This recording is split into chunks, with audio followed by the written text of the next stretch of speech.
contrary to some people's popular belief, I'm not actually white. I am mixed race. My mum is dark skinned, she is Afro-Hispanic, and my dad is light skinned, he's European.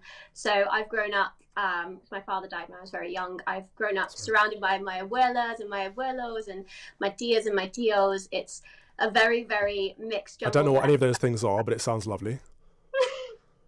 So the reason I asked that question is because obviously we're talking about cultural appropriation, and different people have different opinions on this. And it seems to me that it's a white, metropolitan, liberal elite stance that you cannot even take on board something from someone else's culture. But it seems to me that most ethnic minorities are in favour of, cooking whatever the hell food you like. So I would like to ask you, what is your, you mentioned you've got Afro-Hispanic there. What kind of foods do your family tend to cook? Anything I would have heard of? See, my family, we cook anything that we can put on a plate. We'll cook pork, so one of our favourite dishes is adobo, which Love is adobo. Filipino delicacy, lots of garlic, lots of soy sauce, lots of rice and onions. We also make bouillon frites, which is chicken frittatas, very basic, lots of meat, lots of carbs, anything really that just reminds you of the flavours of home. Because although for example, I was born in this country, I very much resonate with my heritage and with my mother's side of the family. So being able to cook the meals that I grew up eating, it brings a sense of cultural pride that I really want to share with people, my friends, my family, those who necessarily didn't have the joy of growing up in a ethnically diverse household. Right, so exactly that. So you like adobo, you like halo halo, you would like to share that with your friends and let them experience your culture. So if your friends went out and did that without you, would they be culturally appropriating your culture?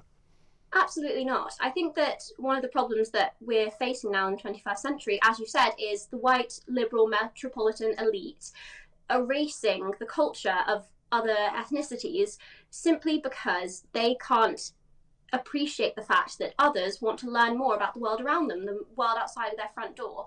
I have friends who are not, Afro-Hispanic, who absolutely love the taste of tacos. Does that make them culturally racist? Yeah. Does that make them racist? Absolutely not. It means that they appreciate a culture that isn't their own, and I think that that's a really blessed thing that we should be celebrating rather than criminalizing. And the case of this journalist, this author, who has written an absolutely fantastic book by all accounts and purposes, bringing the taste of Japan, the taste of Asia to the Western world. Would you call Julia Childs racist for bringing the taste of French cuisine to the American kitchen? That was her entire mission. Would you say that Julia Childs was appropriating French culture simply because France is another predominantly white nation? No, you wouldn't. I wouldn't, because I would only call a racist, only someone who discriminates or is prejudiced against someone based on the colour of their skin, not someone who likes to cook nice dishes or puts recipes together.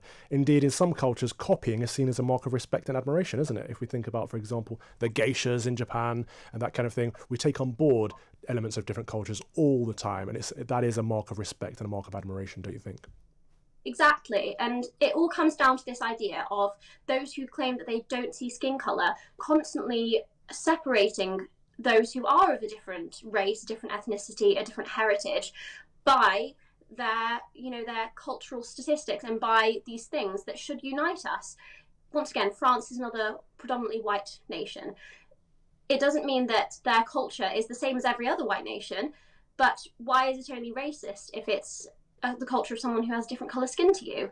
Personally, I know you're of Jamaican heritage, you're of Caribbean heritage. I would absolutely love the opportunity to cook some jerk chicken or some curried goat. I would like to see you try, Samantha. I saw Marco Pierre White try to do rice and peas, and I mentioned this on Julia's show yesterday. It's outrageous. The only time I've ever been offended by cultural appropriation, he took rice and green peas instead of kidney beans, boiled it up, and put the chicken in to boil with the rice, as if that's what you do instead of frying or grilling the chicken. It was disgusting. But I was offended because it looked gross. I call racist. Not, not appreciating noodles and dumplings. And it's often, often someone complaining on behalf of other people, isn't it? It's never someone taking offence. It's someone else usually taking offence on other people's behalf. So it's really good, Samantha, to hear your perspective on this. And in fact, we should be celebrating our cultures. If multiculturalism is to work, we need to embrace other cultures and celebrate them as much as our own. But of course, it's important to have a primary culture, is the message that I'm sending home today. Samantha Smith, thank you very much for dialing in today. Hope to speak to you again soon.